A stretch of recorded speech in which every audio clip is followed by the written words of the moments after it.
В эфире передача «Серебряные нити». Сегодня мы поговорим с вами о том, как лучше подготовиться к единому государственному экзамену. Нас часто спрашивают, как справиться с волнением на экзамене, ведь хочется показать все свои знания. Для того, чтобы на итоговой аттестации чувствовать себя уверенно, стоит заранее ознакомиться с самой процедурой экзамена. Пора перед экзаменами – это как подготовка к Олимпиаде. Здесь многое зависит от количества тренировок, но и, конечно же, от личности самого тренера. В вашем окружении должен находиться человек, который поможет настроиться на победу. Наставником может стать учитель по любимому предмету, родители или репетитор. Главное понять, к какому рекорду стремитесь лично вы.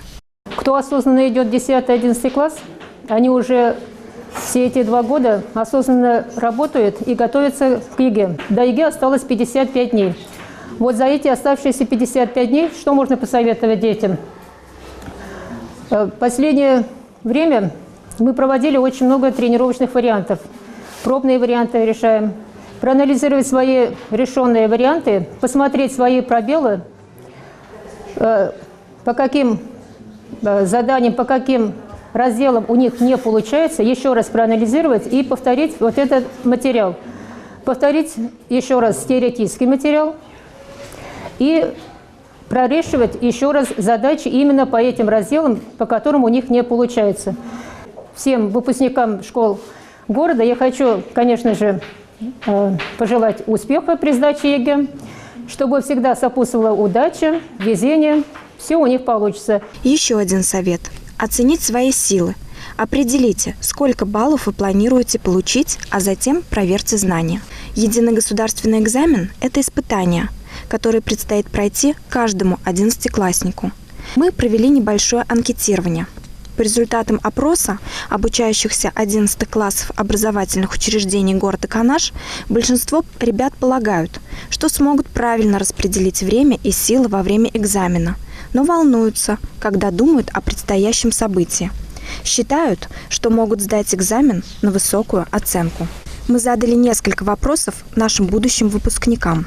Несомненно, он зависит от подготовки перед экзаменом, время и на самом экзамене. На самом экзамене нужно рассчитывать время на каждое задание. Это самый будет лучший вариант хорошо сдать ЕГЭ, при этом не потерять какое-то определенное количество баллов. Успех на экзамене зависит прежде всего от усиленной подготовки к нему. Также он зависит от настроя и от психологической подготовки. Волнение, естественно, у каждого присутствует, и с этим, конечно, нужно бороться, но не стоит на это отвлекаться, так как это мешает давать ответы на поставленные вопросы в бланке экзамена, и не нужно просто на это отвлекаться. В экзаменационную пору всегда присутствует психологическое напряжение. Стресс при этом абсолютно нормальная реакция организма.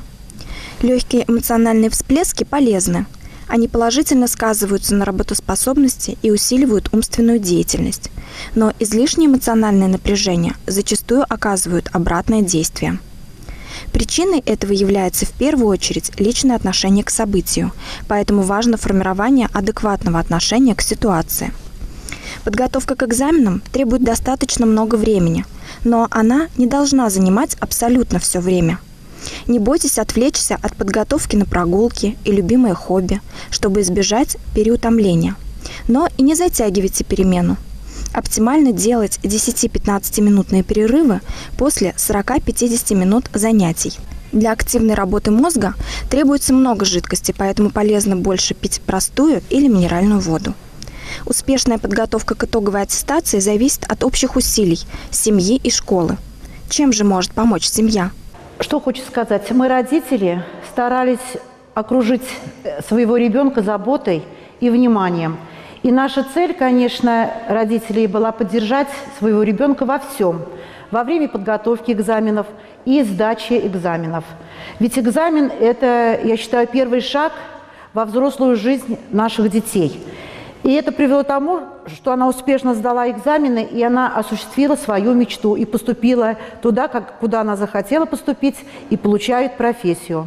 и это ей помогло в ее будущей жизни и поможет. Как же вести себя во время тестирования для того, чтобы успешно сдать экзамен? Вначале пробеги глазами весь текст, чтобы увидеть, какого типа задания в нем содержится. Внимательно прочитай вопрос до конца, чтобы правильно понять его смысл. Если не знаешь ответа на вопрос или не уверен, пропусти его, чтобы потом к нему вернуться. Начать лучше с легкого задания и думать только о текущем задании. Ну что пожелать? Конечно, экзамен – это испытание, и поэтому перво-наперво нужно себя готовить к нему. Но готовиться к самому предмету – это одно. Самое главное, я считаю, это подготовить себя психологически, потому что там дается определенное количество времени, и ребята не успевают сориентироваться, начинают спешить, давать неправильные ответы, исправлять, а время в итоге заканчивается. Поэтому нужно тренировать себя в плане психологии. Думайте только об успехе, тогда у вас все получится. И, как говорится, ни пуха, ни пера.